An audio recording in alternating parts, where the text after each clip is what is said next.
నిజం చెప్పులేసుకునేటప్పుడు అబద్ధం 6 రోజులు తిరిగి వస్తుందంటారు. అది నిజం సార్. ఇప్పుడు చంద్రబాబు గారు నిన్న మన జిఎస్టిపి బేస్ 2025-26 రెండో త్రైమాసికంలో 11.28% వృద్ధి, ఏడాది ఏకంగా 17% వృద్ధి చేసేస్తాం, 18 నెలల కష్టపడిపోయే ఆర్థికానికి ఊపిరి పోసేసాం, వైకాపా 7 లక్షల కోట్లు విధ్వంసం చేశారు. ఒక్కసారి ఒరిజినల్ లెక్కలు చూద్దాం. ఇవి అధికారిక లెక్కలు, ఆన్ రికార్డ్ లెక్కలు. ఇది 2 ఏళ్ల కరోనా వచ్చినా కూడా జరిగినటువంటి పరిణామాలు.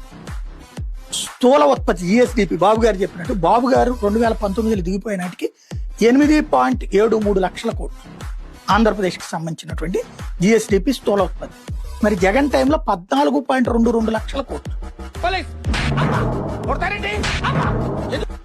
అంటే పెరిగినట్ట తగ్గినట్ట? 7 లక్షల కోట్లు అంటే ఏమవ్వాలి? అప్పుడు 1,00,000 కోట్లకు పడిపోయిందా? ఇది ఒక సమస్య. రెండోది, జగన్ పాలన చివరి ఏడాదిలో 14.22 లక్షల కోట్లు వచ్చిందన్న దాన్ని జాగ్రత్తగా దాచేస్తున్నారు, మార్చేస్తున్నారు. అదేమంటే ఇంకెక్కువ ఊహించారు. అదేంటి విచిత్రమో అర్థం కాదు. ఆయనదేమో ఆ రేంజ్ లో ఉంటది, 8.73 లక్షల కోట్లు. అట్లాంటిది ఆయన ఇట్లాగ లెక్క. ఇంకోటి, రాష్ట్ర స్థూలోత్పత్తి జిఎస్డిపి బాబు పాలనలో పెరిగింది 3,48,745 కోట్లు అయితే, ఏది ఆయన 5 ఏళ్లలో. జగన్ టైంలో 4,96,255 కోట్లు పెరిగిందే.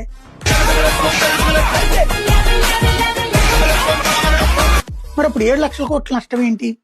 తప్పు చేస్తే ఎల్లో మీడియా లేకపోతే నేను అనుకున్నాను నేనే కంటిన్యూ అయితే 10 లక్షల కోట్లు వచ్చేద్దని, కానీ జగన్ 4 లక్షలు సంపాదించాడు కాబట్టి మిగతా అది లాస్ అయినట్ట. ఇది ఎక్కడ విచిత్రం? ఇకపోతే దేశ స్థూలోత్పత్తిలో ఏపీ స్థూలోత్పత్తి జిఎస్డిపి చూస్తే 2014-19 మధ్య బాబు గారి హయాంలో 4.45%, అదే జగన్ టైంలో 4.82%. మరి పెరిగిందే కానీ తగ్గలేదే దేశం కౌంట్లో చూసుకున్నా సరే. ఏపోతే సొంత ఆదాయం 2018-19లో ఆంధ్రప్రదేశ్కి దిగిపోయినాటి బాబు గారు 58,107 కోట్లు బడ్జెట్లో లెక్కల్లోనే ఉన్నది. అదే జగన్ వచ్చిన తర్వాత 23-24 దిగిపోయినాటికి 92,978 కోట్లు. మరి ఆదాయం పెరిగినట్ట తగ్గినట్ట? మరి 7 లక్షల కోట్ల నష్టం ఎక్కడా?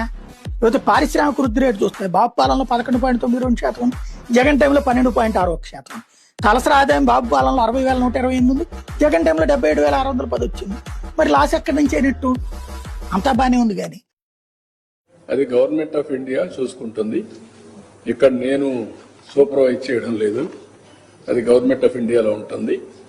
ఓసారి అనూహ్యంగా 1 or 2 ఇలాంటి సమస్యలు వచ్చినప్పుడు అన్ఎక్స్పెక్టెడ్ ఇప్పుడు 60-65% ఇండిగో సర్వీసెస్ అని రన్ చేస్తుంది.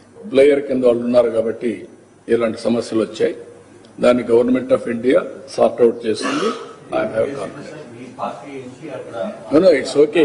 కానీ మా party MP answerable to parliament, answerable to honourable prime minister, every day to day party MP.